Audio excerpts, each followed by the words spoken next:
Здравейте, мили хора! Едно бързо видео за козметиката, защото продължавам да използвам. Виждате вече бели петънца и почти няма, да кажем, гнойни пъпки и такива, каквито бяха преди. Естествено, лечението си продължава много дълго. Да кажа, че е само от лекари. Не е само от лекари. До някъде бяха лекарите. Там мога да кажа, може би, 20% да се е повлияло. Всичко друго се е изцяло мое експериментиране. Наблюдавам какво ми влияе добре на тялото или не е добре. Като сокове, които пия, сокове, разбирайте, био от, примерно, червена боровинка, разни касеси и други неща, козметика, която ползвам, храни, които ям. Например, имаше един период, когато виждах, че консумирайки всеки ден, примерно, да си хапвам нещо тестяно, нямаше 2-3 дни и веднага цъфваше някоя жестока гнойна пъпка. Даже не кажа подкожна, гнойна, ама дебела подкожна, болезнена пъпка. Имаше някакъв такъв период, когато хапнали тесто и пъпката беше сигурна, че ще се появи. Не знам на какво се дължи, защото правих изследвания за глутен, нямаше подобни проблеми. Уж организма ми усвоява много добре тестените продукти, обаче се оказаше, че има такъв проблем.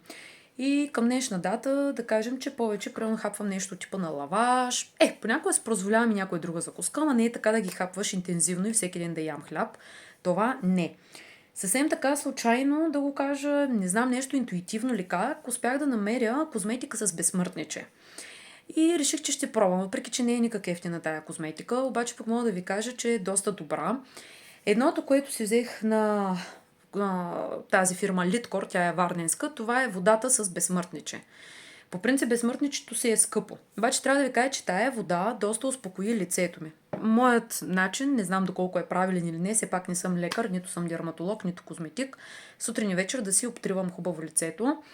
И това започна да правя с безсмъртничето, още беше зимата и в един момент, мои познати казват, пъпките ти като че ли понамаляха. Но ползвам и техния крем за лице, който е пак с безсмъртниче. Доста е мазен. Това малко ми е дискомфортно, защото тук отива към косата, като мажеш, вечер мажа. Сега на работа няма как да отида така лъскава. Моята кожа е с смесен тип, т.е. те зоната, тук челото, носа и брадичката са по-мазните зони. Тук си бих казала, нормална към буските. Затова не е така да я попива веднага. Но това го ползвах зимата и мога да кажа, че съм доволна. Просто за в момента, моето мнение е, че лайка продуктите, безсмъртниче и след малко ще ви покажа другия продукт, са едни от най-добрите неща, които влияят добре на моята кожа. Тя е супер чувствителна. Другото, което успях да намеря на пазара безсмъртниче, ето това. Не е българска фирма, мисля, че е хърватска. Аз си го поръчах онлайн. Това е мицеларната пяна. Още не съм я ползвала, но ползвам на този етап мицеларния гел за измиване, който обаче ми е в другото вкъщи, а тук в това вкъщи е и млякото, което ползвам тяхното. Добри са също с безсмъртниче.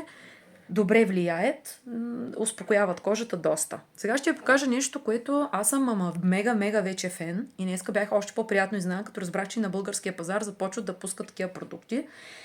Това е нещо, което се го закупих може би преди половин година. Пак случайно попаднах, гледайки сайта AliExpress и в един момент откривам, че има някакви си продукти с куркума. Пък аз си правя доста често вкъщи чайове с куркума.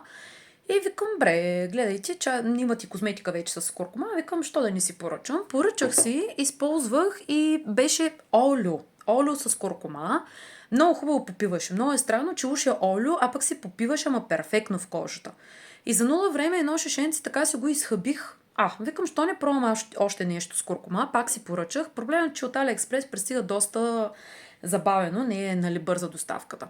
Ето това, което си го взех, виждате си го, то си го пише, от AliExpress. Много мои приятели и познати реагираха, ти нормална ли си от AliExpress да ползваш неща, тея китайски истории и така нататък, на вас може да ви е странно. Това шишенце първо е към 11 и нещо лева наши пари.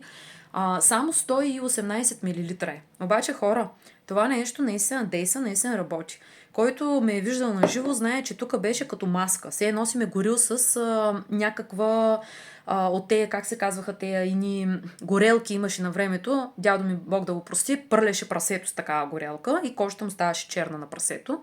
Моята кожа буквално тук беше станала като маска. Тея белите петънца, които в момента се появяват, ги нямаше. В момента имам само слънцезащитен крем, няма нищо друго. Това нещо с куркумата е уникално и днес видях, че на нашия пазар са пуснали куркума на фирма Хималая. Имат ампула, имат кремови, измивни други с куркума. Препоръчвам, просто имате ли петна, подобни петна, пигментации, както искате ги наречете, Хималаята продукта е точно куркума. Така, слънцезащита, абсолютно задължително за хората с чувствителни кожи, ама абсолютно, или пък такива с петна.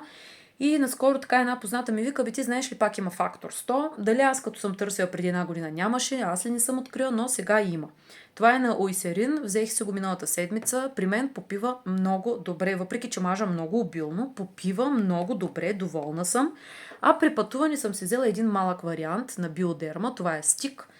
Защото, нали, като една просто вече задължително запалена за кожата си жена, заради тези кожни проблеми, които ми се появиха, гледам доста такива видеа, търся информация, чета книги и се оказа, че когато пътуваш, нали, трябва да си мажеш пак на 2-3 часа слънцезащита. Обаче то пък си с мръсни ръце, колкото и да се миеш и чистиш.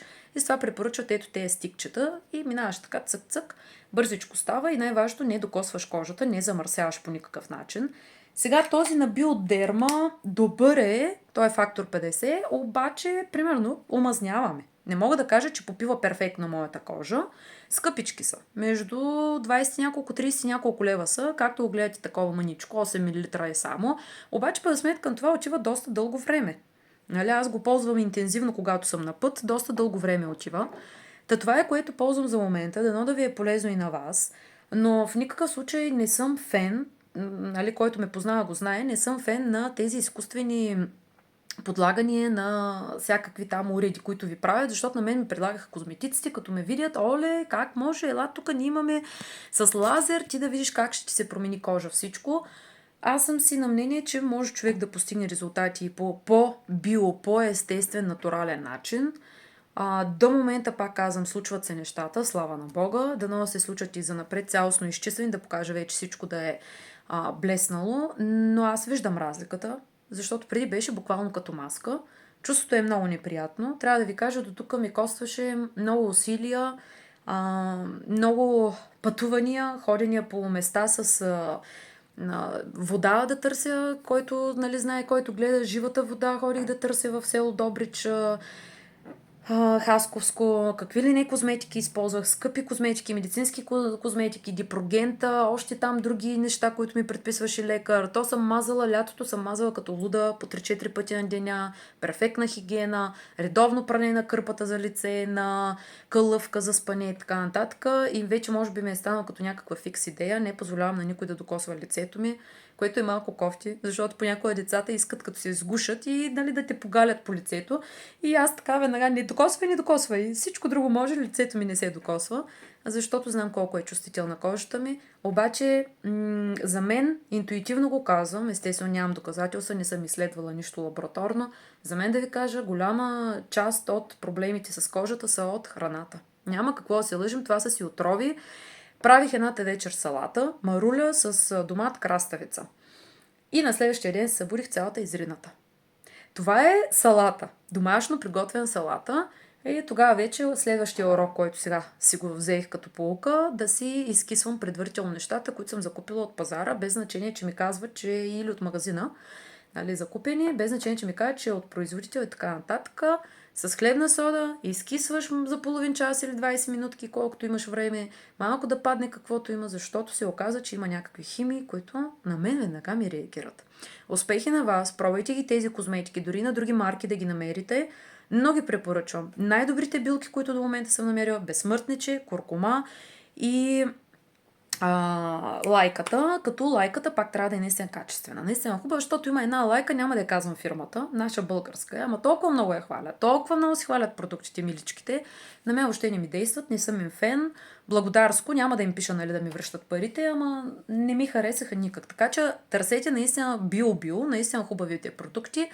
И успех, и пак казвам, това е за лечение на кожа, това не е за да бъдем вечно млади и вечно красиви. Момичета, колкото и да ни се иска, годините на човек се личат по очите му. Не го забравяйте, всеки ще го разпознае или поне по-интуитивните от нас ги разпознаваме тези неща.